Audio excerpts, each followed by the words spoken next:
This is a relay project. Real Talk starts right now.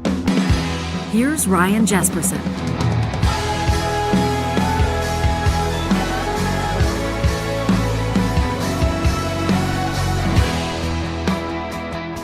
It's kind of a bit of a shout out to storytellers and talk hosts that have come before us, a cross-Canada checkup, kind of a version of Real Talk. We welcome you to this episode in just a second. Economist Dr. Jim Stanford has put a report out, Alberta's Disappearing Advantage. You've heard a lot about the Alberta Advantage over the years. This whole Alberta is Calling campaign kind of reiterates that message, that there's a lot of opportunity in Alberta. There are abundant jobs in Alberta. The cost of living is lower in Alberta. There's no sales tax in Alberta. The salaries have always been competitive in Alberta. But is that actually still the case?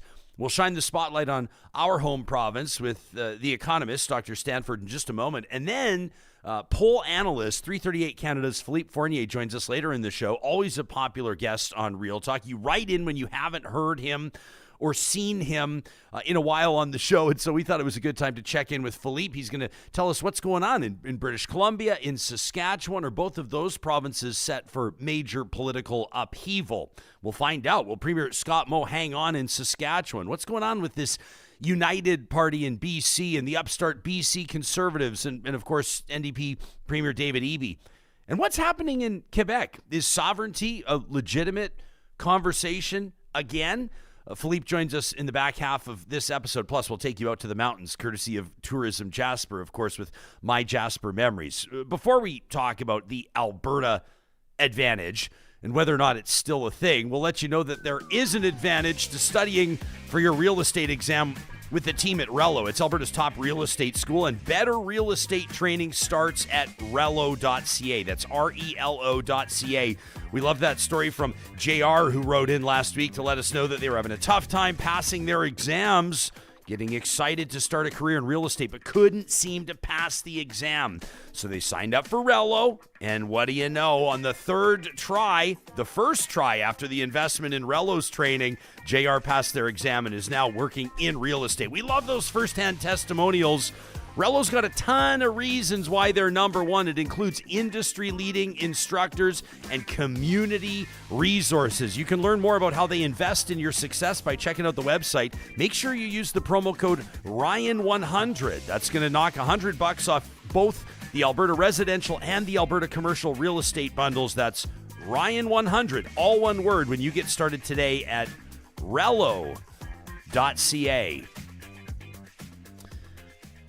The Alberta Advantage has been a talking point. It's been a marketing point, quite frankly, for the province for decades. And it's held true statistically when you've looked at what Alberta workers have earned, when you've looked at the price of real estate, when you've looked at all things considered, so to speak. Alberta's been able to boldly make that claim to the rest of the country and across the country as Alberta recruits workers. The province expecting its population to double over the next 40 years or so. But does the Alberta Advantage still exist? Dr. Jim Stanford's been looking at this. He's an economist, and he's the director at the Center for Future Work, making his Real Talk debut today. Dr. Stanford, thanks for making time for us, and welcome to the show. Pleasure to be with you, Ryan. Thanks for having me. You bet. What do you guys do at the Center for Future Work, for people that haven't heard about it? We are a labor economics think tank. We have an office here in Vancouver, and we look at the whole range of issues arising from labor markets, employment numbers, unemployment numbers, skills and training and technology, how that's unfolding, etc. So anything in the world of work and wages is our bailiwick. Okay, cool. So you obviously know how to grab people's attention. This report that you've just released, May of 2024, the title Alberta's Disappearing Advantage, the crisis in Alberta's wages and how to fix it. What put this on your radar, first of all? Let's set the scene for the conversation. Well, Ryan, I am a born and bred Albertan, so I still got good family ties in the province. I was there last week. So I always follow what's happening in Alberta with great interest. And then we partnered with the Alberta Federation of Labor. So that is the umbrella organization for trade unions in Alberta. They had a big conference in Calgary that we released the report at. and they're interested in talking about what's been happening in wages. One reason for their interest this year, of course, is we have a huge number of different collective agreements coming up for negotiations in Alberta. Obviously, you know, the public sector deals with teachers and nurses and so on, top of mind, but also in the private sector, dozens and dozens of major collective agreements coming up. So for people covered by those talks, they're naturally interested. How have the wages done relative to inflation over the last few years? And what does that mean for living standards going forward? Can we talk about Alberta wages? I mean, if we're talking public sector, private sector, can we talk about them writ large, or do we need to sort of go industry by industry? Can you make big, broad, sweeping statements about trends? Well, obviously there are differences depending on, you know, what particular occupation you're filling, what your skills and qualifications are. But it is reasonable to look at the average level of wages in the province. We used Statistics Canada's data. They do a detailed survey of employers called the Survey of Employment Payroll and Hours every month. And they get very high quality data on wages by industry, by type of worker, if you're an hourly worker or a salaried worker. And it gave us a very good picture, I think, of where the overall labor market has been heading in Alberta over the last decade, really. And unfortunately, the news isn't good there. Okay, so where is Alberta's advantage disappearing? Well, if we look at average hourly wages for people who are paid by the hour, go back a decade to 2013, and Alberta's average was 17% higher than the Canadian average. So, you know, no denying it. Alberta had an advantage in terms of the level of pay, and this is one of the things that obviously draws lots of people to Alberta. Traditionally, Alberta had lower unemployment rates as well, so it was relatively easy to get and keep a job. Neither of those things are true anymore. So 2023, the latest year of data, the average wage in Alberta was only 3% higher than the Canadian average. The wage had fallen in real terms. By real wage, I mean, what does your wage buy relative to the level of consumer prices? It had fallen 10% over the previous decade. So that means the average Albertan worker was 10% poorer than they were 10 years ago.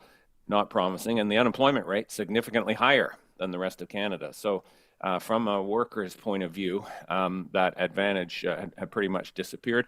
Maybe one kind of symbolic indicator of that erosion of the advantage. In 2023, last year, Alberta lost the title as the highest wage in Canada. That now belongs to British Columbia. So the Oilers beat the Canucks, but as far as wages go, BC came out on top on that one. What is it? Is it, I guess, employers, whether they be government or otherwise in BC, forced to acknowledge that nobody can afford to live there anymore and they need to keep them there to work? What is it that's happening in BC that wasn't being mirrored in Alberta? Right. Well, the cost of living obviously high in BC, but it's also high in Alberta. So in that regard, there's no automatic relationship between how much you have to pay to live and how much you get paid by your employer. That depends more on a couple of things. One is obviously the state of the labor market. How tight is the labor market? Are there a lot of job vacancies? Are employers anxious to hang on to staff and therefore pay higher wages? That generally has been the case in BC. BC has the lowest unemployment rate in Canada right now. Similarly, you have to look at kind of the structures and institutions and policies that govern wages in each location. So an important and obvious one is the minimum wage. That sets a floor for wages, very important for low-wage workers, of course, but it has impacts further up the income ladder. If you work even within a few dollars of the minimum wage, your wage tends to go up when the minimum wage goes up because the employers are trying to keep you positioned relative to the minimum wage. In Alberta's case, the minimum wage has not changed in 6 years. This is an astounding statement, if you like, from the government that wages are not their priority. To keep the wage frozen for 6 years, especially given all the inflation that we've experienced. In BC, on the other hand, the minimum wage has increased significantly by about 30% over that same period. Jim, can I jump in for a sec? Do you think that was maybe, you remember obviously right around 2015, then Premier Rachel Notley makes the promise to raise Alberta's minimum wage, basically doubles it over the course of a few years.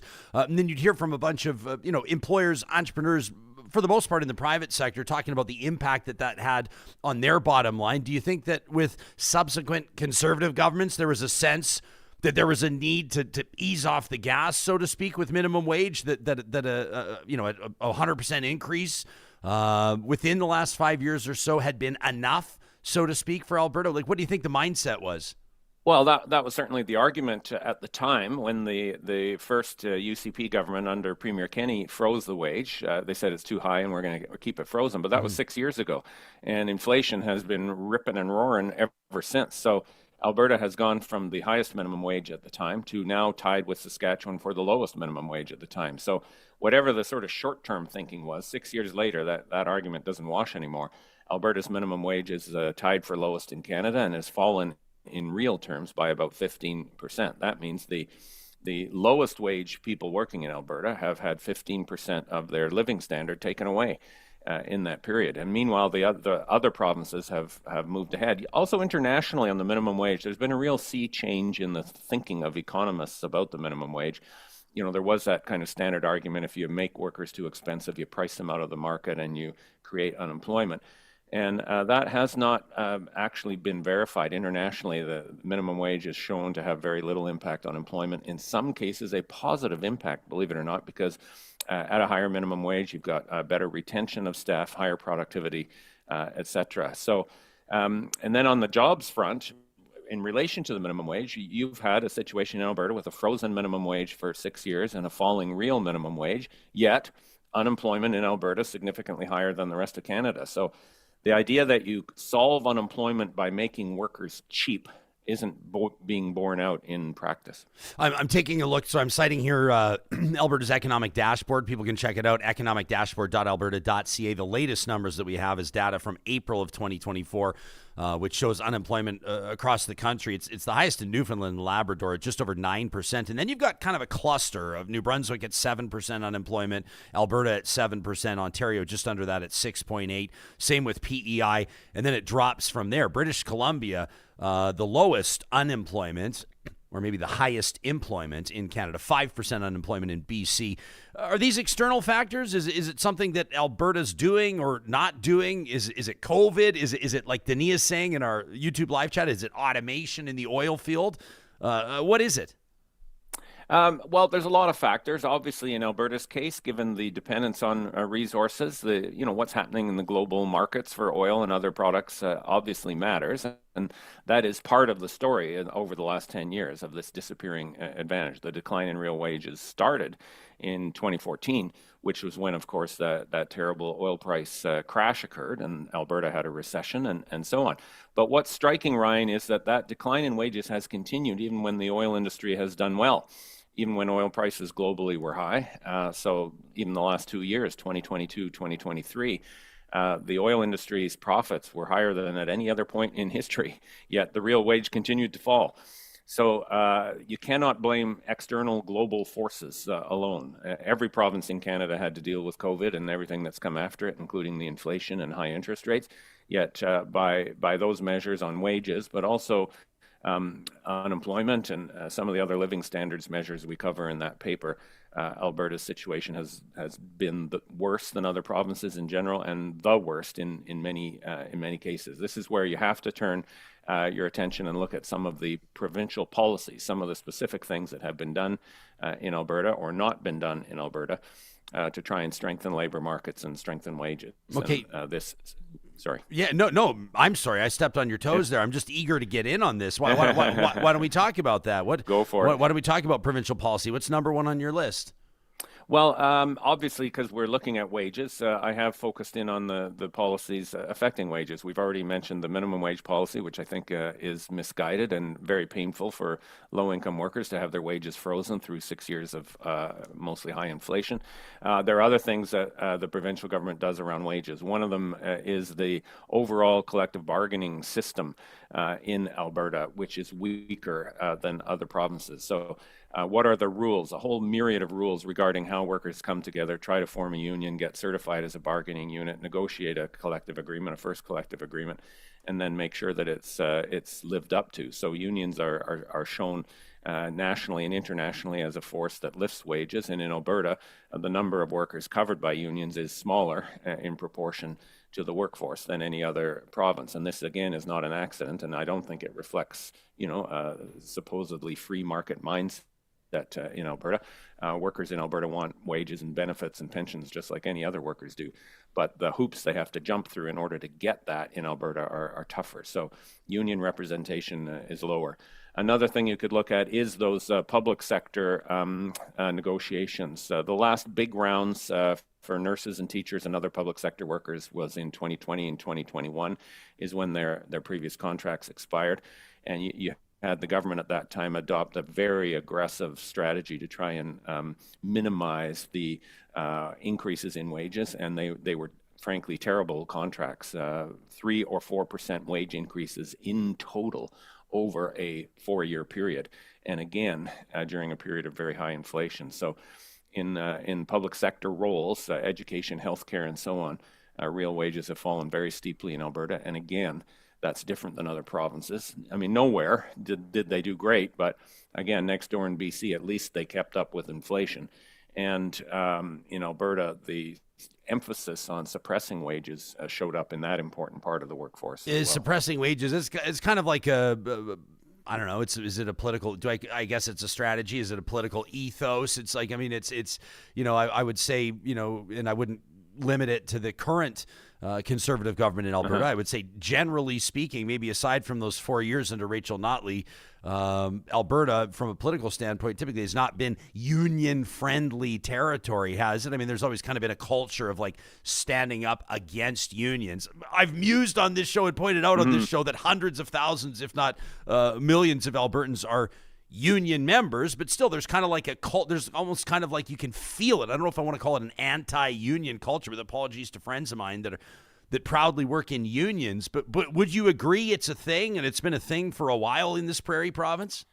Oh, sure. And, as I mentioned, I was born and bred in Alberta. I understand the culture and some of those traditions and histories. On the other hand, unions actually have a great history in Alberta. Some of the first unions in Canada were formed in places like the coal mines in the Crow's Nest and elsewhere. And again, regardless of the kind of overlay of a certain kind of rough and ready, self-reliant entrepreneurial spirit, et cetera, which Albertans, rightly boast about, at the same time, there is a reality that the vast majority of Albertans have to work for a living for someone else in a waged or salaried position.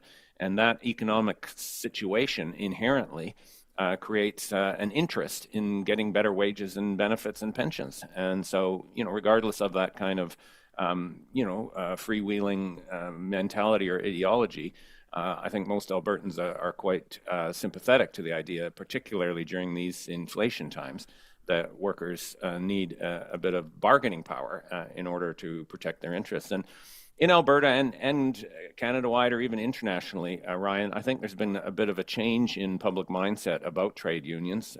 Public opinion polls, including one that was done in Alberta, show most people support unions and understand that workers benefit from the bargaining power that comes with a union, and particularly in order to keep up with inflation. So in my judgment, I think that idea that Albertans are somehow inherently anti-union is actually quite wrong. Yeah, and I don't know if I want to phrase it that way. And Cherie is checking me in our live chat. She says she's a nurse, I guess.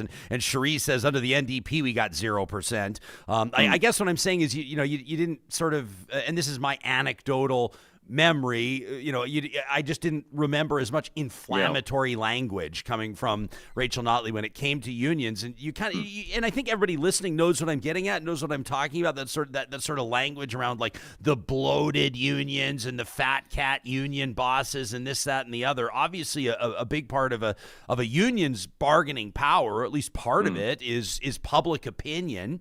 Here in our city of Edmonton, a couple of big collective agreements recently reached. One of them was that CSU 52 deal. And I've seen some people try to draw a direct line, whether it's fair or not, to that collective bargaining agreement and then to an increase in Edmonton's property tax, which I think is disingenuous. But I do think it's a move to kind of sway public opinion.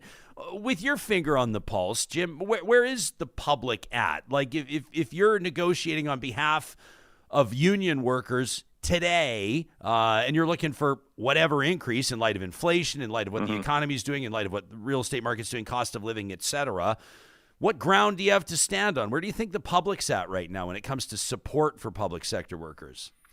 Yeah. Well, I mentioned the Alberta Federation of Labor actually just released some polling results on do Albertans support unions and think that unions should try to lift the wages and standards for workers, and it was a majority of Albertans who did support them. So I think there is some evidence. Now, public sector unions, of course, are in a unique situation because taxpayers ultimately are contributing the resources that pay for everything government does, including wages for teachers and nurses and so on.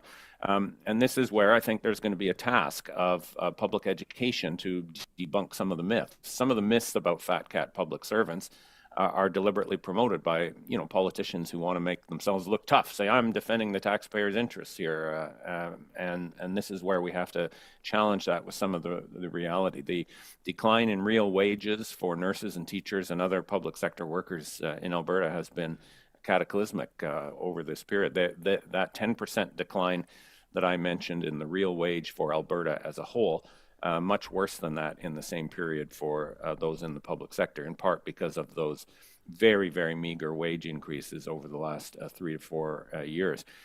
So I think the teachers are going to have to start talking to parents and neighbors about, my real standard of living has fallen 10%. This is a very hard job. It's obviously an important job.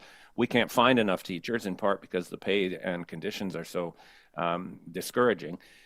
This is something that society needs, and we need your support. And I think in history, people tend to identify with people providing essential services to the community, like nurses and teachers and other public sector workers. So it will be a battle, no doubt about it, and there will be some politicians, some business types, and so on who say, no, we got to keep wages down. That is our advantage, and from the employer's point of view, it is an advantage in Alberta that wages have been so restrained over the last decade. But for the people trying to repair their real wages after the last few difficult years, they'll have to make the case for, first of all, our wage gains were even worse than in the private sector. So this idea of fat cat public servants doesn't work anymore. Secondly, we need to treat these jobs fairly if we want people to come and do those jobs and stay with them and address some of the shortages in those critical occupations. Yeah, I mean, that last part seems obvious. And, I've spent a bit of time here talking to you, Dr. Jim Stanford, our guest. If you're just tuning in on the Mixlr live streaming audio app presented by California Closets, an economist, director of the Center for Future Work. The report, Alberta's Disappearing Advantage. I've posted the link in our live chat if people want to check it out. We'll put it in the show notes on the podcast and YouTube as well. Jim, we're talking a lot about public sector. We're talking a lot about the role of the provincial government here. Why don't we talk private sector when we come back? Plus, I want to nail you down. I want to get a number from you. I want to get your sense of what you think would be a fair minimum hourly wage in Alberta. That in just a minute with economist Dr. Jim Stanford. This conversation's happening with the support of our partners at California Closets, who want to remind you that the consultation with their design team is always free. If you're looking for a custom storage solution, maybe a custom closet, it could be maybe an entirely new remake of your second bedroom. It's been acting as your home office, but you'd like to get it tidied up. Maybe a Murphy bed could be a perfect solution. What about the boots and shoes all over the place? Or maybe your personal favorite area of the home. Where is it that you go to find your peace, and how could it be improved with intuitive design by California Closets? You got nothing to lose. Sit down with their team, see what they can do for you, working with your budget by requesting that consultation at californiaclosets.ca. Athabasca University wants to remind Canadians from coast to coast to coast that there is an AU advantage. No matter which way you slice it, you can find out more by visiting their website. That's athabascau.ca. By choosing Athabasca University as your post-secondary institution, you benefit from their commitment to flexible study options, accessibility for students around the world, personalized learning plans, and a supportive community. You can get that application process started today at athabascau.ca. And we're talking about a lot of jobs in Canada's oil sands, a lot of jobs in southern, central, and northern Alberta. I want to turn your attention to Alberta's oil sands and what they're doing with Pathways Alliance. Canada's oil sands are working with provincial and federal governments to achieve net zero operations. As global energy demands change, the world's looking for responsibly produced energy, and that's what Pathways Alliance is working toward, with plans for a carbon capture and storage network. But to achieve that goal, they need collaboration with communities, with governments. You can learn more about it again by visiting pathwaysalliance.ca. Getting mixed feelings, mixed takes, let me say, or broad takes across the spectrum about our live chat here on whether or not there is or ever has been an Alberta Advantage. I feel like maybe there has been, but I might just be susceptible to really strong marketing. Dr. Jim Stanford is our guest, an economist and director of the Center for Future Work. I'm taking a look at minimum wage across the country. I'm citing numbers from the Retail Council of Canada, Jim, and in Alberta's second lowest in the country for hourly minimum wage, $15, second only to Saskatchewan's $14. Manitoba barely ahead at $15.30. British Columbians get a bit of a raise at $16.75. Ontario $16.55. Yukon just about $17.60. None of it. Obviously, we know cost of living up there. Groceries are obscenely expensive, but $19 an hour the minimum wage, and none of it. What would you say would be an appropriate or the right minimum wage, reading all factors, all things considered in Alberta right now? First off, Ryan, if I'm not mistaken, I think that Retail Council report's just a bit out of date. Saskatchewan has raised their minimum wage to 15. Yeah. Oh, thanks for the correction. So we're tied for the lowest. It's now tied for lowest. Okay. Not exactly something to be too proud of, I would say. I think, well, first of all, we have to repair the damage to the minimum wage that's been done over the last 6 years of this freeze, this long freeze in the minimum wage. So we need a 15% increase just to offset the negative impacts of inflation over that 6-year period. So that would take the minimum wage in Alberta to something like $17.25 or so. And that would be on par with some of the other leading provinces, such as BC, right next door to us. In the long run, you want the minimum wage to obviously keep up with inflation. These are the lowest wage people in the economy, and they need that floor. You also need the minimum wage to be enforced. The problem we're now seeing is that there's lots of businesses that are finding ways around the minimum wage. So an obvious example would be a digital platform type of work, Uber drivers and skip the dishes riders and so on, who don't even get the minimum wage because of the sort of loophole in that business model where they're considered to be contractors, not employers or employees, which is a bit fake. So we need better enforcement. And then ultimately, I think you want the minimum wage to grow a little faster than inflation over time because we want people's living standards to improve over time. That's the whole idea of progress. And if all you're doing is getting a minimum wage increase that matches inflation, then in real terms, you're going nowhere. Now, that's better than what's happened in Alberta, but it's not enough for those workers. So I would like to see the minimum wage raised 15% tomorrow and then have gradual increases over coming years, just a little bit higher than inflation each year. Interesting comment from Plain Power in the chat says there is an Alberta Advantage for employers. Those that have the money get better opportunity to keep it for themselves. Let's talk about private sector jobs. Let's talk about wages in the private sector. Obviously, pressure applied in different ways, raises achieved sometimes in different ways. What do people need to have on their radar or need to better understand about the factors at play in raising wages with private sector employees? Ryan, when I pulled this report together, I was actually surprised. We broke down the changes in wages over the last 5 years by industry, and Statistics Canada tracks 19 broad industry groupings. I knew that real wages had fallen in the public sector occupations, as we discussed about, but in almost every private sector occupation, they also declined by significant amounts. So in Alberta as a whole, the decline in the real wage adjusted for inflation in the last 5 years was about 5%, and it was in 17 of the 19 sectors. The only place where you saw an increase in real wages was information and communications technology professionals, computer geeks, and so on.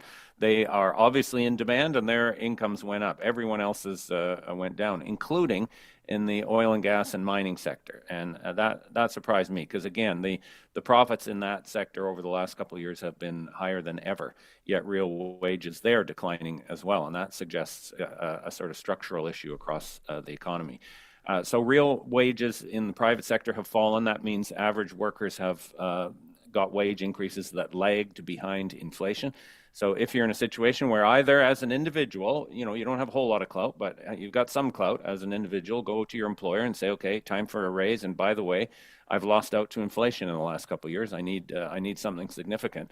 Or if you are in a unionized situation, only about 11% of private sector workers in Alberta are covered by a collective agreement.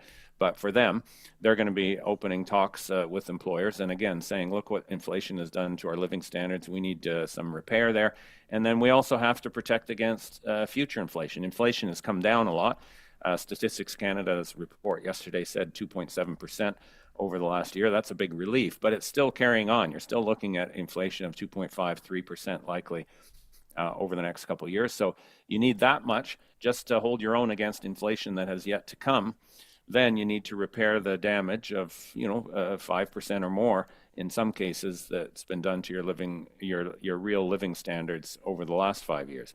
So Ryan, if you were negotiating a 3-year contract, say, with a private sector employer right now, you would need to win 4 or 5% wage increases each year of that deal to make up for what's happened in the last 5 years and protect yourself against inflation in the coming years. Yeah, but realistically, they'd laugh you out of the room if you asked for 5% year, right? I mean, yeah, well, the facts of inflation and what it's done are real, and if they're laughing, then I don't think they're showing respect for what you've been through as a worker trying to keep up with inflation. And by the way, profits in Alberta have done extremely well. Profits over the last 5 years of data were up 229%.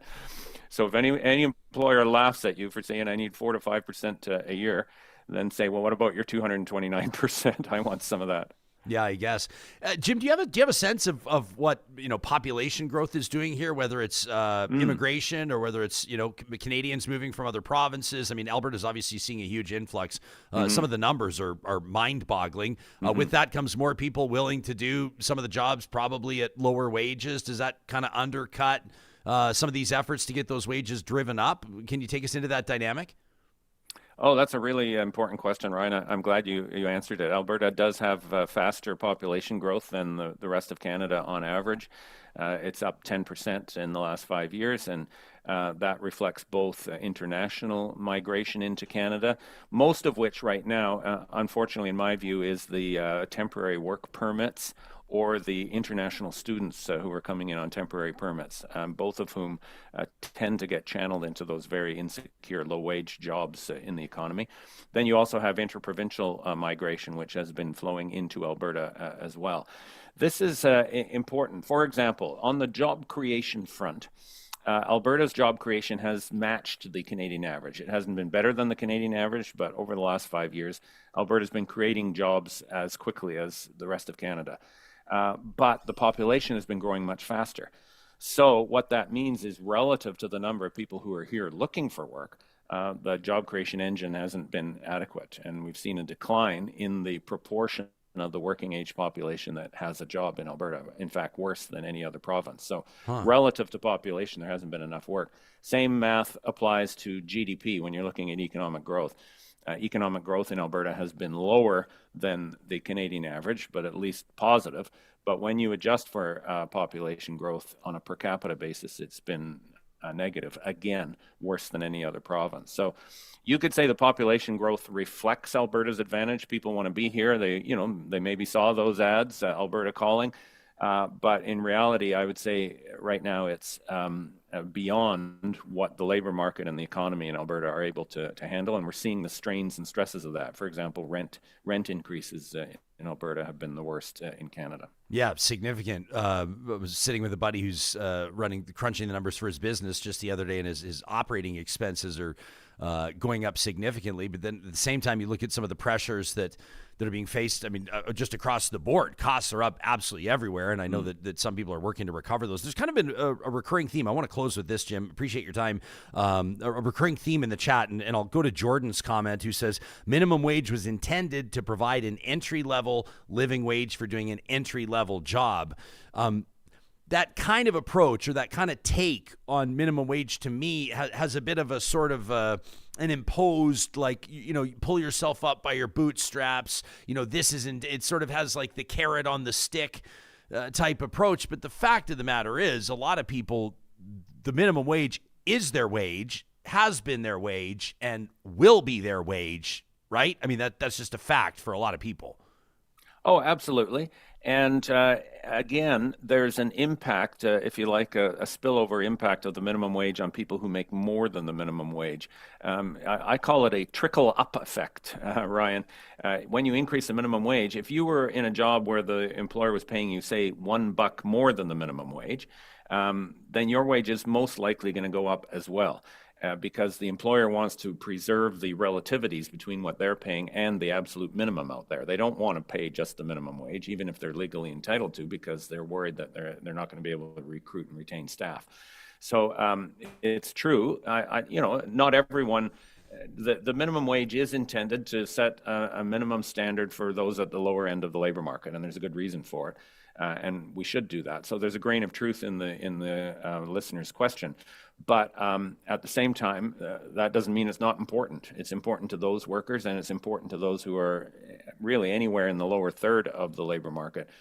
Their wages tend to rise and fall with the minimum wage as well. And in Alberta's case, it's just, in a way, the most obvious sign that the government doesn't want wages to grow. The fact that they've frozen this minimum wage for 6 years, and Alberta's completely an outlier. It's the only province that hasn't increased the minimum wage in that period of time, the only province where the minimum wage has fallen in real terms, and the only province in Canada where poverty is growing over that period. And that's no coincidence. Those dots can easily be connected. Yeah, I mean, I guess, and you look at what spurs politicians to action, and typically it's either self-interest or political pressure, maybe political preservation, career preservation. And I don't know, from that, can we deduce that there just hasn't been much public pressure? I know that's kind of part of the point of this report, but maybe there hasn't been much public pressure in Alberta to make significant or meaningful increases to minimum wage? Yeah, that's certainly possible, and also, if people have accepted this idea that Alberta is the best place to be a worker, that the Alberta Advantage applies to workers too, then they might not be looking at the evidence, but they're certainly experiencing the hardship that comes with a sustained decrease in real wages and real living standards. The data in our report shows average hourly wages after inflation have fallen 10% in the last decade, whether times were good in the oil patch or bad in the oil patch. So sooner or later, I think workers in Alberta are going to say, you know what, this Alberta Advantage might be working for some, but it isn't working for us, and we need some different approaches to wages, and we need a government to come out and say, you know what, high wages are actually a good thing, not a bad thing. You've been listening to Dr. Jim Stanford. He's an economist. He's director of the Center for Future Work, the author of the report, Alberta's Disappearing Advantage. You can check out the show notes on the podcast and on YouTube to read that full report. Jim, rave reviews from those in the live chat who've enjoyed what you've brought to the table today. Thanks for giving us your time and perspective. My pleasure, Ryan. Thank you again for having me. Yep, you bet. We appreciate it. Ken in the chat says, bit of a fact check. He says the NDP didn't necessarily give raises to unions when Notley was premier. But while they held increases to 0%, they also did not reduce benefits or headcount. And depending on where you stand, that strategy is up for debate. We've got a whole bunch of folks here sort of sharing their own personal perspectives on this. Some of you saying that you never perceived there to be an Alberta Advantage. Johnny, you've always had kind of you have this interesting perspective, which I love. A Floridian by birth, a decent amount of your upbringing in Ontario. You've lived and worked in British Columbia. You've lived and worked in Alberta. All across. Did you like when you were in Ontario, when you were in BC? Did this idea of the Alberta Advantage factor into you taking your talents to to Alberta? Well, I remember the first time I came here, I was brought out by a nightclub owner to do a weekend DJ set, and he was like, "You got to move to Edmonton. It's booming. It's this and that." And I wasn't really buying what he was selling. This was 2008. Like, the housing market crisis was going on. There was a lot of things that were like not so advantaged, but I mean, it is wide open spaces here, low taxes, stuff like that. Yeah. But man, everything Jim was throwing at us today makes me kind of think the opposite now, as I think we've kind of taken our eye off the ball. We just always say Alberta is better, lower taxes, this and that, affordable housing for the most part until recent years. But maybe we've taken the eye off the ball, because a lot of that information he was throwing out, I was like, wow, really? One thing about minimum wage, there was a comment there, like it's a starting point. It's not, though, especially when I was living in BC. A lot of service industry people in BC, bartenders, servers, waitresses, these people stay on minimum wage their whole careers. Sure. And a lot of them make their careers from doing that. I think of people who I know who are part-time artists or whatever, and that's how they feed their craft, is by being in the service industry. So to say that it's a starting point for a lot of people, I mean, I know 45, 50-year-old people who are still making minimum wage and living off tips, right? It's probably, and how about those that don't receive tips on minimum wage? Yeah. But I get that for some people that is true. Like, you have your 1 or 2 or 3 minimum wage jobs, and then you kind of start climbing up whatever, you do whatever, or you're working a minimum wage job through, you're funding your post-secondary studies. I see a bunch of you talking in the chat about how, post-secondary is no longer affordable. But at the same time, there are people that are going to earn minimum wage their entire lives. Yeah. And to me, it's just like, I don't know. I've never sort of felt like there's got to be this kind of like moral imposition of like. I liked how you did the carrot on the stick thing. I don't think, like, especially what if you lose a job or switch jobs and then you got to go back to minimum wage. It's not like you did something wrong. You know what I mean? It's not supposed to be like hey, pull yourself, like you said, up by your bootstraps. There was a great note in here, by the way, and I want to give Shovel Guy a shout out, who says low corporate taxes are paid by our increasing municipal taxes. There is an element of truth to that. A lot of these municipalities are owed tens of millions in property taxes by some big corporations. So Shovel Guy's not 100%. Yeah. I mean, there's definitely an element of truth to that. But it was Ms. B or somebody in our chat. I always love to pump our audience tires and just remind you guys you're the smartest talk audience in Canada. But Ms. B had like a history lesson on bootstraps. Did you hear about this? Did you see this in the chat? So Ms. B says bootstrapping is actually a joke. Originally was to mock the bourgeoisie. Anyone who actually had straps on their boots knew it was impossible to pull themselves up by them. The straps always break. So there you go. There's always the learn something new. I'm curious to ask Philippe Fournier what he thinks about this. We're going to get to him. I love just seeing Philippe. Second. I can't wait. Philippe welcomes us to throw him curveballs in his interviews, and so we take him up on that. I wanted to also give a shout out to Plain Power. Don't think we didn't notice that $4 contribution in the super chat after we read your comment, Plain Power. We sure appreciate that, and that means a lot. We're going to get to Philippe in just a quick second, but you know how it goes every single Wednesday on this show. It's the midweek tradition on purpose.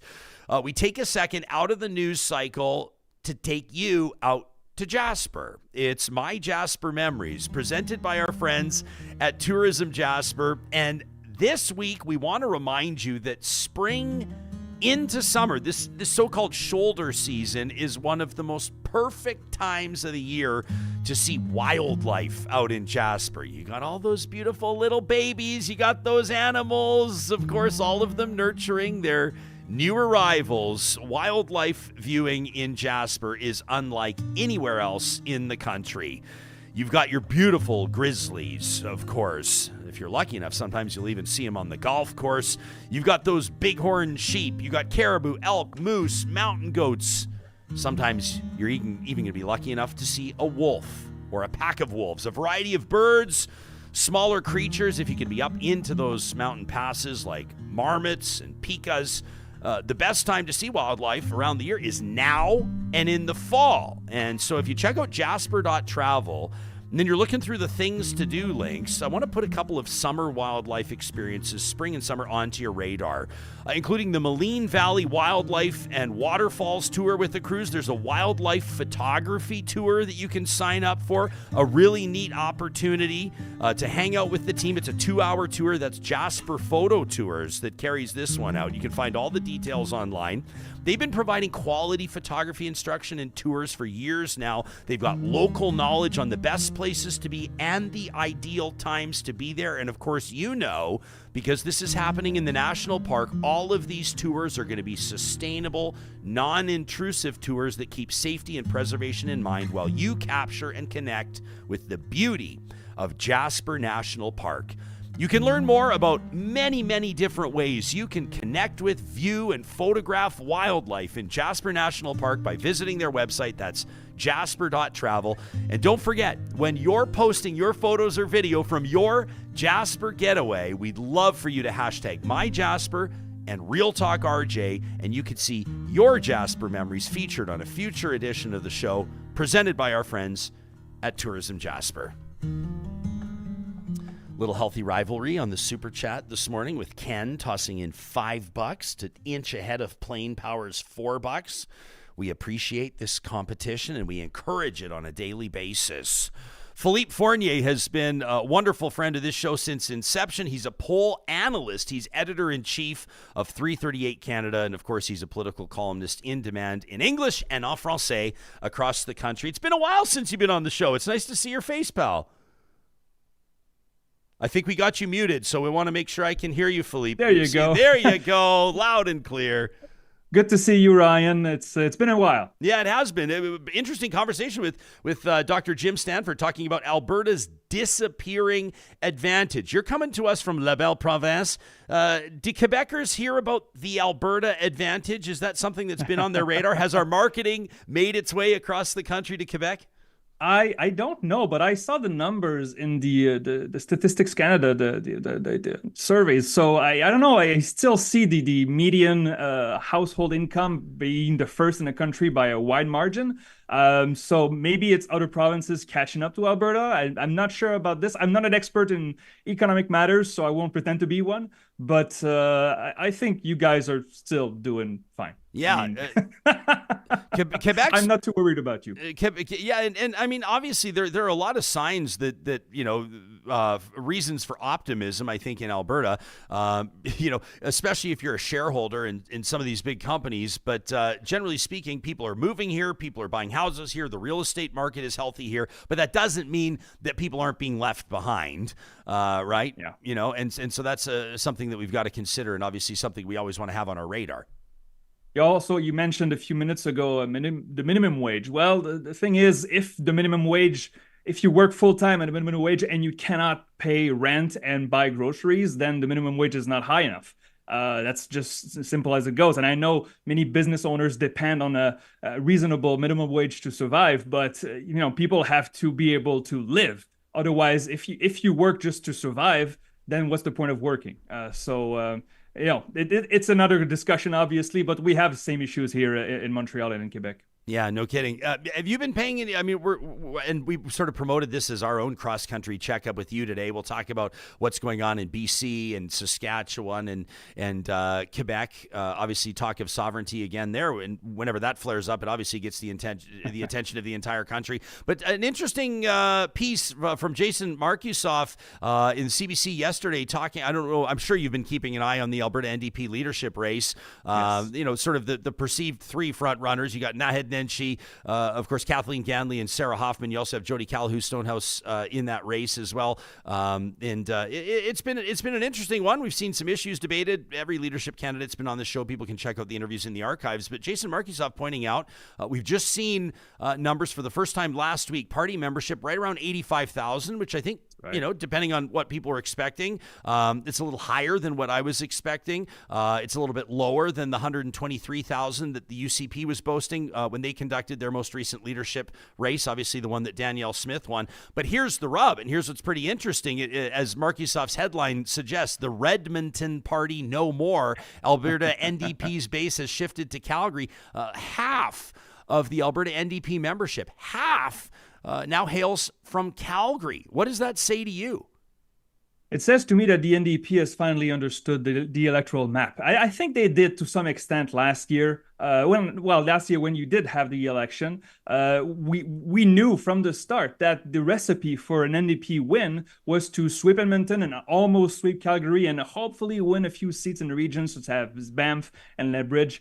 And they almost did it, but they came up short in Calgary. And so, again, if you look forward to 3 years from now, they hope to keep their Edmonton base. And then you just have to win 6 or 7 more seats. Most of them will be in Calgary if it happens. So, again, it's electoral politics at its best. You play to win. So you have to have a strategy. And I think this is the right one for the NDP. Even though the UCP still has an electoral advantage with the map. Yeah, no kidding. Do you have a prediction when it comes to the outcome? It's in just a little bit less than a month. As a matter of fact, it'll be. I think it's a month from now, isn't it? We'll know the results. 22nd? Yeah, we'll know the results. I think a month from today. Do you have a prediction of where that's going? Well, that's the thing. I go with the polls and the data, and there hasn't been many polling. Of course, you cannot release polling of the members. That would be unethical, and we don't have those numbers. You would think that Mr. Nenshi has an advantage, but I'm not ready to. I mean, there's also an anti-Nenshi, I don't want to say movement, but when you're the front runner in a multi-candidate race, usually people are want to go against the front runner and to face off with them. So I do not have a prediction. Maybe if we see some polling in the next few weeks, I'll be more comfortable making one. Yeah, we've seen pretty consistent polling federally over the past number of months, and it seems like Pierre Poilievre's Conservatives are holding that 20-point lead. I think a 19-point lead, the most recent poll that I saw. Is this something you think that the Prime Minister can claw back from? What do you? I mean, if it's not something that Justin Trudeau can do, and if there is going to be talk of replacing him as Liberal leader, this has got to happen before. I mean, this has got to happen in the next 8 weeks. Would you agree? Absolutely. I mean, we had the same talk in December when the lead was 10 to 12 points. And then in March, it was 15 points. And then in April, it became 18 points. And now it's 20 points. And so we start wondering, okay, where is the floor for the Liberals? And where is the ceiling for the Conservatives? Could it be 25 points come August? We are obviously not sure. I don't predict the future. But right now, the best case scenario for the Liberals would be an honorable defeat. There's no precedent for any party coming up 20 points behind 1 year from an election, especially at the federal level, and winning or even making it very close. So I think the reason that Liberal MPs, the caucus, has not revolted is that because perhaps they know what's coming. They know that they don't have an obvious replacement for Monsieur Trudeau. And they keep repeating that Monsieur Trudeau has been a great campaigner in his career, which is true. He's been a great campaigner. Maybe some people say better than a prime minister. But at some point, your shtick runs out. And the numbers right now, it's not only voting intentions. It's direction of the country, the leaders' numbers. Every indicator is flashing red for the federal Liberals. And I'm not sure how they can claw back out of it. We will see over the course of the summer if they go into those barbecues and those épluchettes de blé d'Inde, as we say in French, that how they can maybe work on the field and try to claw back. But this is a huge hole that the Liberals find themselves in. Yeah, Gabe says 20 points, man. They're cooked, and I think a lot of people probably feel the same way. Like, and this isn't one pollster. This is not an outlier. I mean, it's sort of consistently across the board. The numbers are showing potentially the loss of about 100 seats, which is absolutely wild. Now, if you look at it as 100 job losses, if you look at it as 100 MPs looking at the future or the potential future of unemployment, you get unrest within the caucus, right? And with that comes calls potentially for a leadership change. You talked about no obvious replacement, and I agree with you there. I think there was talk of Chrystia Freeland that seems to have kind of like faded away. I know people talk about Anita Anand. People talk about Francois Philippe Champagne. There's been some talk about Mark Carney.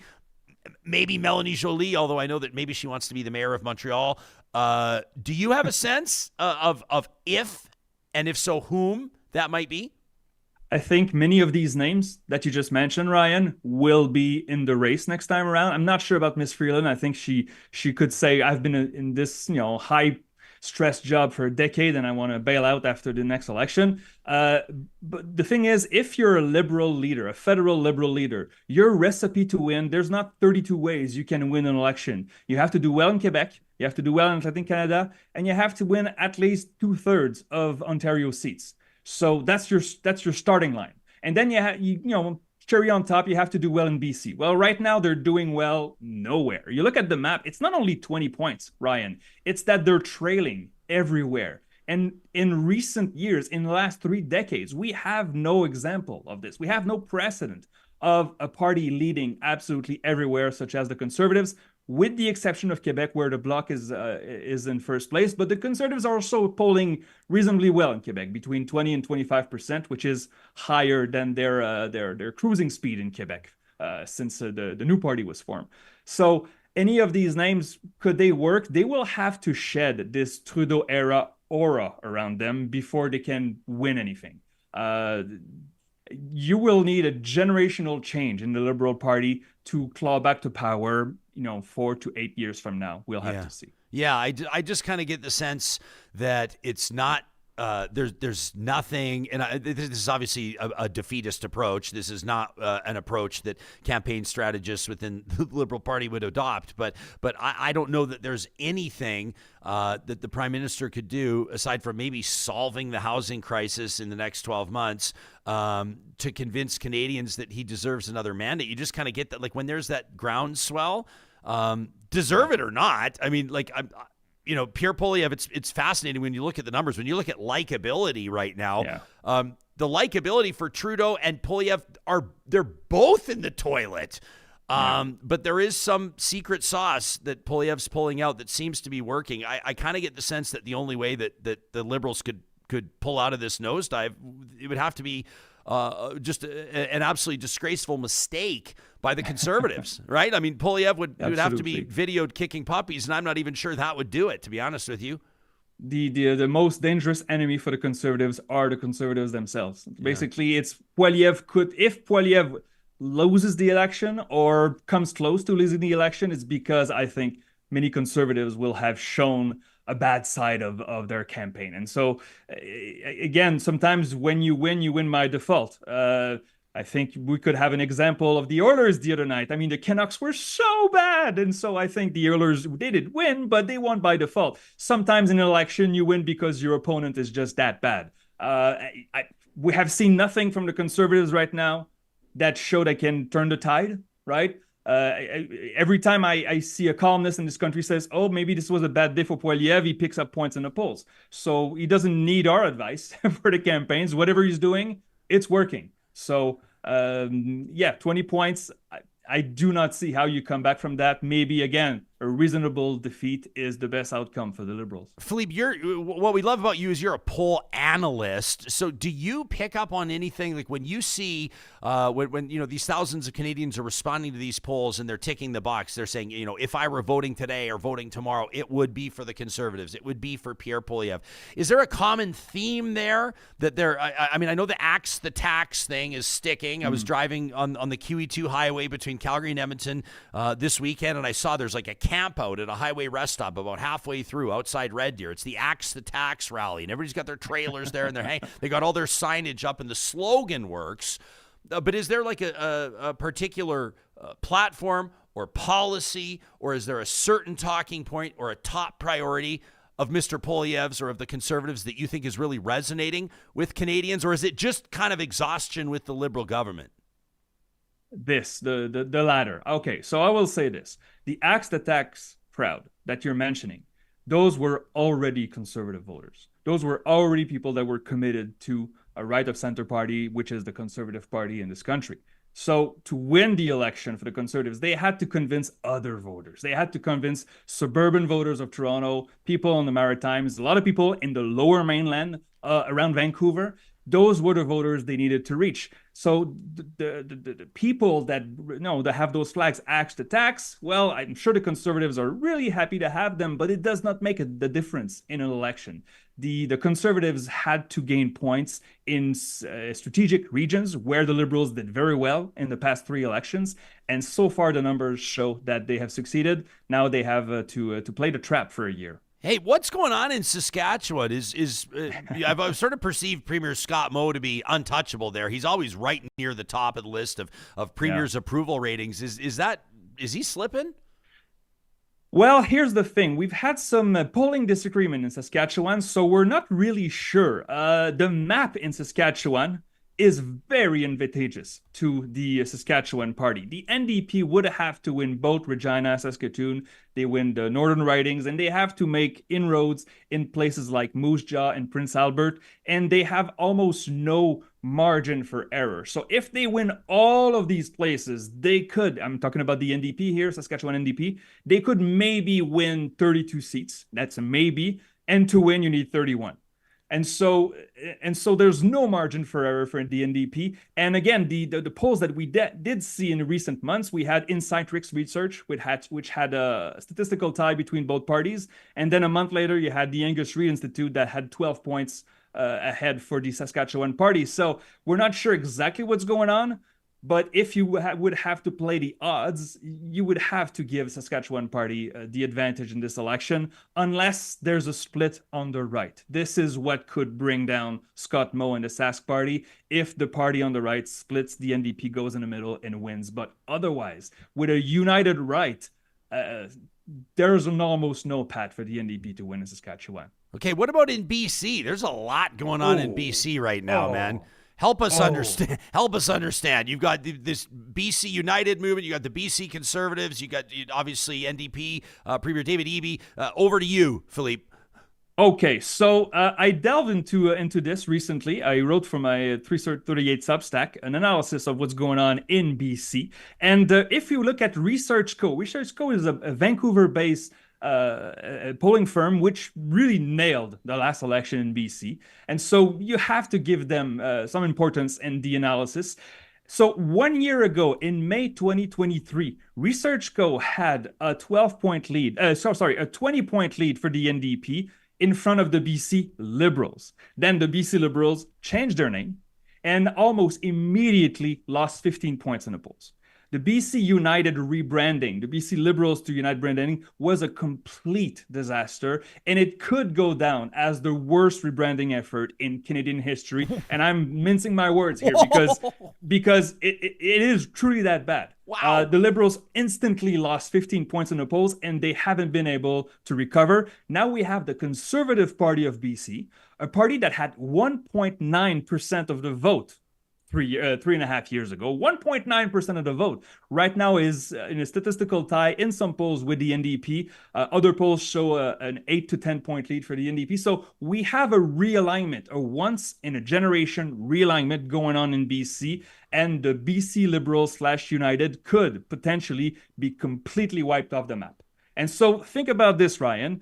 In 2017, Christy Clark of the BC Liberals was 1 seat away from a majority, and 8 years later, 7 years later rather, the party could completely disappear off the map if the numbers that we have right now hold until the October 19th election. Is it more than just a disastrous rebrand? Like there's got to be more to it. There's more. There's more to it because the leader is not very popular. Mr. Falcon has not been able to take a hold of his party and really control the message and show to BC voters that he's the alternative. They are the official opposition in Victoria. So they have resources and they have fundraising. They should be able to get more visibility. So it's not only the rebranding, but the rebranding really, really hurt them for sure. Is any of this kind of I don't want to say an endorsement, but does this suggest that Premier Eby's onto something policy-wise, that the approach that he's been taking on key issues has been resonating with British Columbians, or is he just benefiting from some sort of bumbling beneath him, so to speak? Well, he's benefiting from vote splits right now. However, if the BC United, in the last ResearchCo poll, that was released, I believe, yesterday, they're at 12%. If that 12% decides to leave and join most of them join the BC Conservatives, suddenly the Conservatives could win this election. And so Mr. Eby, who took over, of course, 2 years ago, has had a reasonable run, but the numbers are tightening. Right? A year ago, we were talking about maybe one of the greatest majority in Canadian history. We're talking maybe 80 seats out of 93 in BC because he was benefiting from vote splits. But if on the right, there's a merger, or at least voters go to one party, they go to one party instead of two, the NDP could be in tough in British Columbia this fall. So I think, realignments are messy. Realignments sometimes take time. This one was really quick. And obviously, the election has not occurred yet, so we have to be careful.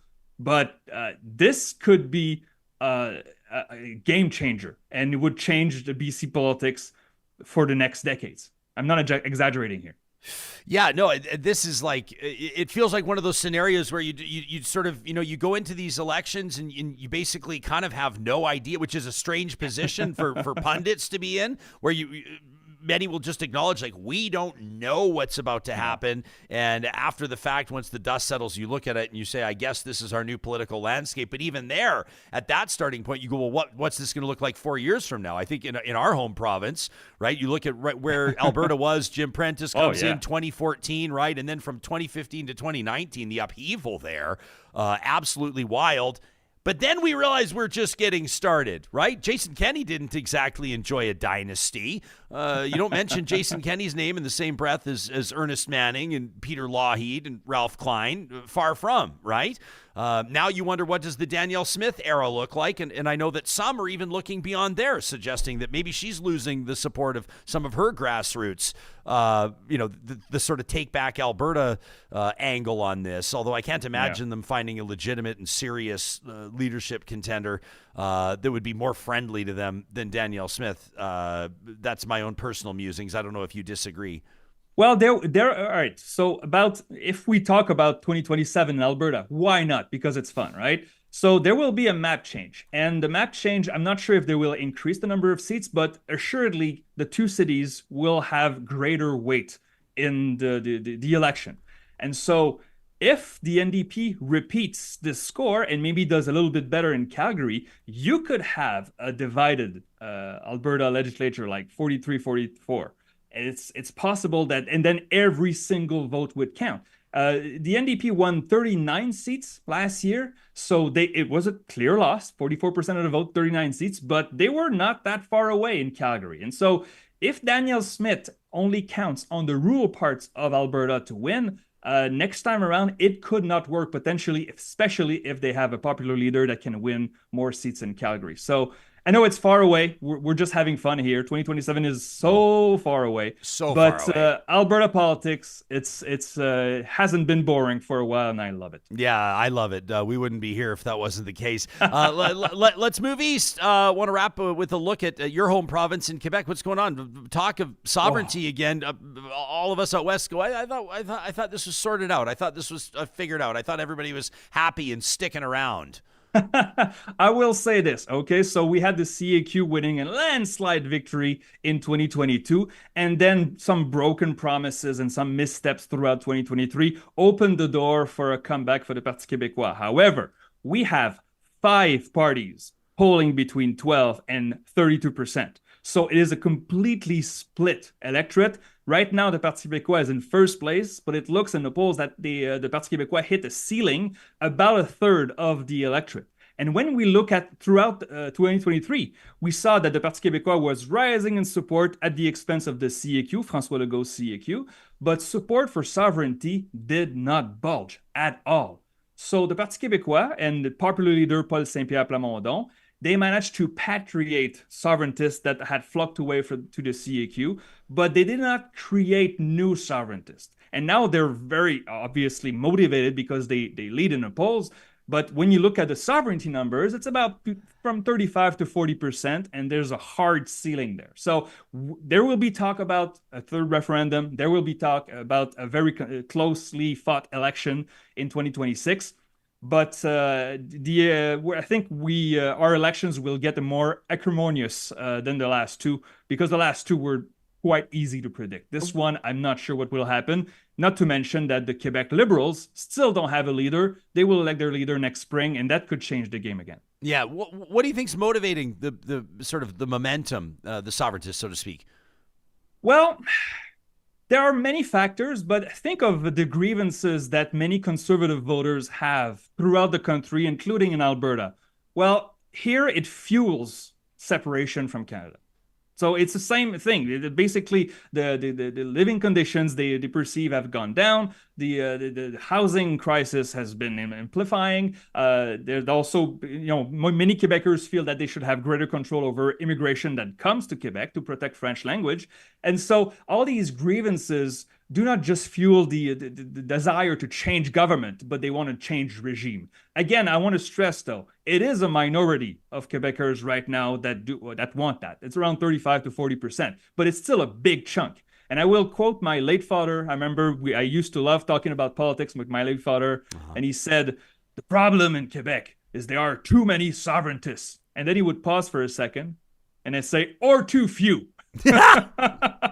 Because if there were enough sovereigntists, Quebec would be an independent country. But if they were at 15 or 20%, we could ignore them. But there's 35 to 40%. That's enough to win an election, not enough to win a referendum. So we are in this gray area that makes things a little spicy, if I may. I'm not saying anything profound here, and you and I have mused about this before, but there are, for as many differences as are perceived, there are so many similarities between Alberta and Quebec. Would you agree? Oh, absolutely. And maybe both sides don't want to admit it, but when you look from afar, when you take a step back, the grievances towards Ottawa are profound. It's just that the actions undertaken to change the system. Yeah. I mean, I'm quoting the late Monsieur Parizeau when he was talking to other premiers. He said, I do not want to change the system. I want to get out of it. Right. And so, I mean, I know Alberta separatists exist. I've seen them online. We had polling about this. Of course, there are fewer numbers than Quebec separatists, but their concerns are legitimate. It's just that they have to organize. It's complicated to reach enough people to make such a drastic change. But right now, the Parti Québécois, first in polls, they are very confident they will get to the next election, win it, and then set the stage for a third referendum. We'll see. It's not gonna be boring. I can guarantee you that, Ryan. Well, keep an eye on your inbox because we will be in touch if and when this story ramps up even further, looking for your analysis, which we always appreciate. Philippe Fournier is the editor-in-chief of 338 Canada. You can find it online, 338canada.ca. We'll link to it in the show notes. A contributor to Politico and L'Actualité magazine as well. Thanks for making time for us, pal. It's nice to reconnect. Always a pleasure. Take care. Yeah, you as well. So there you go. The cross-country, the cross-Canada checkup, courtesy of Philippe Fournier. I wanted to read Glenna's comment, by the way. This was when we talked about, how can the Prime Minister pull out of this nosedive? How can he turn around a 20-point drop in the polls? And Glenna says, solving the housing crisis. That's like pie-in-the-sky thinking. Glenna says it's not a fairy wand issue, and Glenna's 100% right, of course. Says too many people around the world are struggling to cope right now, and we need to look outside our bubble. It's interesting, right? Like we spend a lot of time talking about where's Alberta at? And where's Saskatchewan at? And what are they doing in BC? But then we look and it's just like, generally speaking, people around the world, and in many parts of the world, obviously this holds true, is that there is an affordability crisis. Yeah. People are struggling to get by. That's everyone. And so it was interesting for me to see, and maybe I should have forecasted it, maybe not, I don't know. But in the chat, a lot of people were more cynical about the past of an Alberta Advantage, in other words, Alberta Advantage over previous years, than I would have thought. Yeah. I sort of thought, and maybe that's me susceptible to the hype, having grown up here. Yeah. But people go, low corporate taxes, higher wages, more opportunity, the entrepreneurial spirit, sure. Eat what you kill, that kind of idea. But that's like slowly eroding. Yeah, well, so says our first guest, Jim Stanford. But yeah. But to your point, you're not going to solve housing crisis by the election. So I agree with the commenter. That's I was being cynical, but you know what I mean. Like 100%. They're both preaching that they're going to do it, Pierre and Trudeau. But I agree with Philippe that I think people are just tired.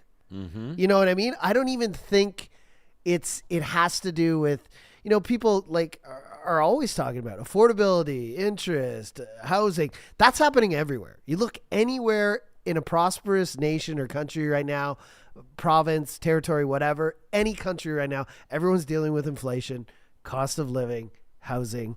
I think people are just they just want to change. And that I think is what, and I don't want to say it right now because again, polls have been wrong, but that is what's going to put Pierre in the big seat is just people just want to see a different face. And I agree with Philippe again that it's his to lose right now. All he has to do is kick a puppy and it's over, right? Although there was that Donald Trump quote Just where don't he said, fuck up. I could walk out and shoot somebody on Fifth Avenue and still win the election. Maybe they'd be like, you see this strong guy kicking puppies? You see how he's This assertive? is what our country needs. You see how these puppies lack discipline. Next, a goat, a baby goat, please. Yeah. Jillian says Canadians are right to want new leadership. It's just a shame, or it's a shame rather. The Conservatives can't offer anything decent. Says True. Poilievre, the opportunist, will be prime minister by default, but he has no plan. These are scary times. I'm buckling up for what's going to be. And listen, I don't want to start to. This is not. It's not funny. This is not. No, and I'm not joking, but this is not responsible talk show messaging. No. To just talk about the next election like it's a foregone conclusion. The Liberals will fight like hell. Things can happen. But I will say, like, assuming that Poilievre is the new prime minister, it's going to be a whole new media landscape. I'll tell you that much. Oh yeah. Like nobody's going to be getting interviews. He will be very combative in media availability. He's going to shut everything down. There's going to be a lot of, like, I think probably fire bombs between him and the press gallery in Ottawa and vice versa. And guaranteed he's on Rogan the first week. Yeah. Maybe. I guarantee. I don't know, but that if he becomes prime minister, he will go on Rogan. Well, he'll do Jordan Peterson. I mean, obviously, all the Conservatives will do Jordan Peterson. But interesting. I shared this last week on the show, and we heard from a very reputable source that Pierre Poilievre had turned down a meeting with the Irving family in the Maritimes, which is absolutely wild. Like, I mean, probably the most powerful family in Eastern Canada. Certainly. Top 5, one of the wealthiest families of the Irving oil empire, that reportedly Pierre Poilievre refused to meet with them, which is mind-blowing. But it goes back to what he had said and sort of issuing that warning. We talked about it. We covered it on the show in fulsome fashion over the past couple of weeks, basically saying, telling Canadians, entrepreneurs, business owners to tear up their chamber memberships, to stop giving money to business advocacy groups. He says, they don't have my ear. I don't listen to them. It's going to be a whole new ball game. I do agree with the media thing. On the other hand, I think a lot of the things he says now that people are afraid of, I don't think a lot of it's going to come into action. I think he's a dog with a lot of bark.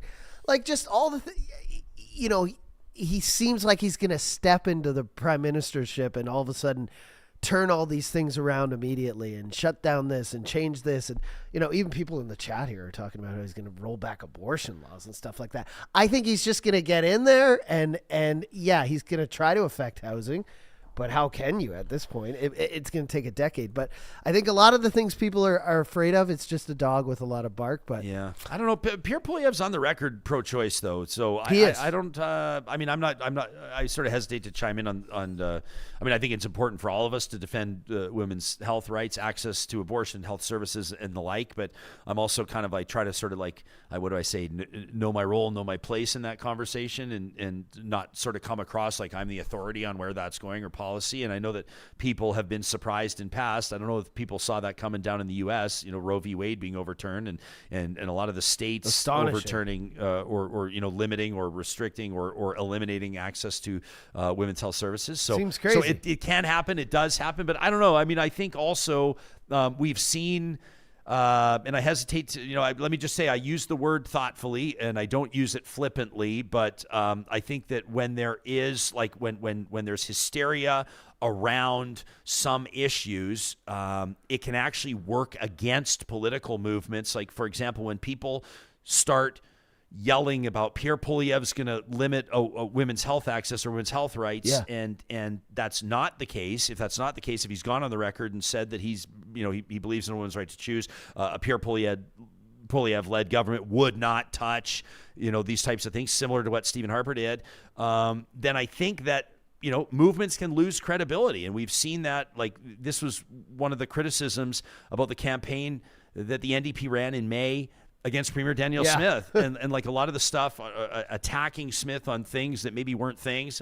Some of the things they could have attacked her on, they didn't know because Smith didn't campaign on them. Some of the things she's doing now, rabbit out of the hat. Maybe another conversation for another day. But you look at like what political scientists and analysts and strategists said in the post-mortem phase of that election, and they were heavily critical of the NDP, suggesting that focusing so much on trying to portray your opponent as the monster, too much of the fear-mongering, as opposed to trying to portray your candidate, your leader as the choice for hope and optimism and growth and positivity and reputation and all the things. Sure. Actually kind of maybe wound up hurting the NDP in the end. So you look federally speaking, if Pierre Poilievre starts musing about that, then absolutely go at it. But if it's not something he's been talking about, and if there appears to be no signs that would be a priority of his, then I would caution people against becoming fixated on that. Sure. Because your opposition can be easily written off and discounted and mocked, and I just don't think that that's the position you want to be in. And maybe somebody told Pierre that because he's good at both of them now. And this isn't me like propping him up and being a Pierre supporter, but like he's great at the fear mongering. He's great at throwing the bombs. But now, like with that housing video and all the other stuff, he's starting to be better at the positive stuff too. So I mean, somebody in his camp is a genius with getting that side as well, because you need both. You can't just be the guy or the party that just points the finger all the time. Yeah. You have to have something to offer, right? And now he does with these videos, even if there is some. I've watched that housing video so many times and I'm like, that's not really accurate. But the whole thing, when you watch it, if you're someone who wants to own a home and you feel desperate right now, it gives you hope. Yeah, absolutely. We have an announcement to make on behalf of the show, a major milestone achieved, and we're going to get to this in a quick second. But first, I want to remind you that if this is for you over the next couple of weeks, your gardening time, if you're going to be getting set to get those seasonal, your annuals in, maybe you're going to be upgrading your shrubs, maybe you're going to do a total overhaul, maybe curb appeal, and improving your curb appeal is your top priority this month. Friesen Brothers wants to remind you that their garden centers are now open. If you're in the province of Alberta, check out friesen.com/garden center or go visit them in store to see what they have on offer. One of the coolest parts about the Friesen Brothers garden centers is the majority of their plants and shrubs were actually grown right here in Alberta, which means they're a perfect fit for Alberta's climate. Even the peat moss is from Alberta. How cool is that? They love Alberta plants and working with Alberta suppliers at Friesen Brothers. And it's no wonder, because for coming up on 70 years, Friesen Brothers has been proudly Alberta grown and Alberta owned. Our friends at Kubi Renewable Energy want to remind you that they are hiring right now. If you're looking for work as an electrician, as an installer, as a salesperson, as an office manager, Kubi wants to talk to you. You can check out the careers link at Kubi Energy to learn a little bit more about what working at Kubi looks like. They are young, they are growing, they are reshaping the energy portfolio in Canada, and right now they're looking to add to their teams in Edmonton, Calgary, Lethbridge, and Kamloops. Again, the careers link wide open for your connection at kubienergy.ca. And as we give a shout out to our fellow Canadians that right now are dealing firsthand with the impact of wildfire, we think of those of you in northern Alberta communities, of course, Manitoba, that's a reality right now, British Columbia and elsewhere. Our friends at Complete Care Restoration want to remind you that if disaster strikes, nobody's better than they are at restoring property and rebuilding peace of mind. For more than a quarter century, they've been getting residents, business owners back on their feet, back into their buildings after fire, flood, asbestos, mold, you name it. They've got the certified technicians that can handle the job, and they're ready to respond 24/7 at CompleteCareRestoration.ca. Don't forget, Pierre's also going to take your porn away. Well, I mean, that was we didn't dig too deep into that story because it kind of like flared up and went away. But yeah, he digital ID. He did suggest that he'd like to see more. I don't know if transparency is the word, but he did think that he did suggest that he would support an initiative for Canadians to be required to produce ID, basically proof of identity to access porn sites online. Yeah. I can't imagine that being a major election pillar. No, but he did also say he was in favor of more missionary videos. Jeez, Johnny. Just kidding. Can we do this? Congratulations. And thanks to those of you that have subscribed to our Real Talk RJ TikTok account, which overnight surpassed 10,000 followers. 10,000 followers. This is a big moment for us, and we're excited. We should. You want to give the folks a sample. If you don't yet follow us on TikTok, we're also on Instagram and Twitter, of course. But here is an example of the mastery on display. This is we task Johnny when we wrap the show every single day to take a compelling moment and to boil it down to the best 60 seconds or less. And most recently, that was our conversation about the youth dance and social that was canceled in Clive, Alberta. This was the Lacombe-Ponoka United Conservative Constituency Association. The age range is what had outraged people, including an RCMP sergeant by the name of Kerry Shima. You're going to hear from him in just a moment, who spoke out against the age range, the target youth demographic of 14 to 25. Here it is from yesterday's show. So the United Conservative Party for Lacombe and Ponoka wanted to throw a youth spring dance and social at the Clive Community Hall. And so they advertised it to be coming up on June 8th for ages 14 to 25. Who planned this, wanting to see 14-year-olds and 25-year-olds dancing together? This reeks of arranged marriages. It does, right? A friend of mine shared this with me this weekend, and she just said, small town Berta. This was before the event was canceled. It's since been canceled. When you see it, you think this is what another party, let's say the NDP, this is what they would make fun of. If the NDP wants to portray the UCP as the party of hillbillies, here you go, guys. Older guys, younger girls. That's immediately what I pictured. There's not 25-year-old women showing up at these mixers. No. Who's doing the graphics here? This is not a great flyer. Comic Sans. Yeah, it looks like somebody drew this with a marker. Well, they're trying to reach the youth, dude. This is youth outreach. This is exactly what this is. Youth outreach. There you go. So this is just a sample of what you can get when you follow our YouTube. Well, first of all, subscribe on YouTube, but then you follow our TikTok, Instagram, and Twitter accounts at RealTalkRJ. We thank those of you that do. And it was nice. It was just kind of like we were sitting at like 99, 97. I liked the Oilers vibe of that, our followers with Gretz and McDavid. I didn't mind 99, 97. I was kind of hoping it would hold there for maybe game one against Dallas. But thanks to those of you that put us over 10,000. Here's to the next 10,000. And a shout out to you, pal.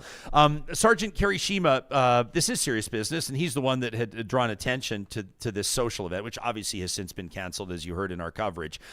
Sergeant Shima is with the Internet Child Exploitation Unit, otherwise known as the ICE unit, and he and his colleagues have the unenviable but extremely important job of essentially tracking, monitoring, and ultimately arresting those that would harm children, both online and in real life, so to speak. Sergeant Shima joined us on the 4th of July of 2022. We'll link to that full episode in the archives because I think you don't have to be a parent to benefit from hearing this interview and understanding more about what he and his team do with that ICE unit. But here's a bit of a heads up from Sergeant Shima from July 4th of 2022 on Real Talk. Let's get serious. We've had such an increase of file intake that we've had to implement a triage protocol this year because we simply cannot get to everything. And if I'm being really frank, like we're letting files go that we were investigating that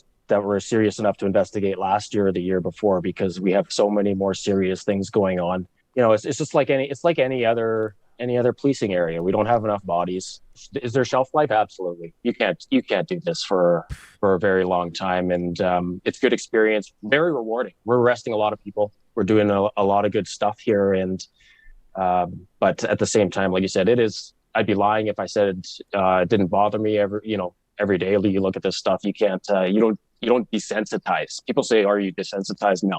You have, like you said, horror, anger, sadness. There's a lot of different emotions when you're looking at some of this stuff, and it's not just. A lot of this stuff is really, really traumatizing. Like we're seeing some, you see everything from infants right up to teenagers. Sometimes adults get mixed into it accidentally, and sure, you're trying to help them out too. That was Sergeant Kerry Shima with a reality check a couple of years ago on Real Talk. And, of course, his message holds true. We'll link to the full episode, and we recommend you check it out. We thought our audience might benefit from hearing a little bit more from the person whose tweet put that spotlight on that event and ultimately led to its cancellation. I don't know. To me, it just reiterates the work that we're doing on this show, the importance of our interviews, and that doesn't happen without you. So we thank those of you that show your support in different ways by subscribing to our newsletter. And as we wrap here, I also want to remind you how much we appreciate those of you that have signed up to participate in our Real Talk Golf Classic. This is our annual tradition benefiting the Real Talk Julie Rohr Scholarship, which provides financial supports for post-secondary students who've lost a parent to cancer. Go to ryanjesperson.com, click on the events link, and that's where you can find the registration for the Real Talk Golf Classic presented by CWB Wealth. It goes June 20th. At the Ranch. We've still got room for a few more golfers. We can always use more sponsors and volunteers. We'll talk to you again tomorrow.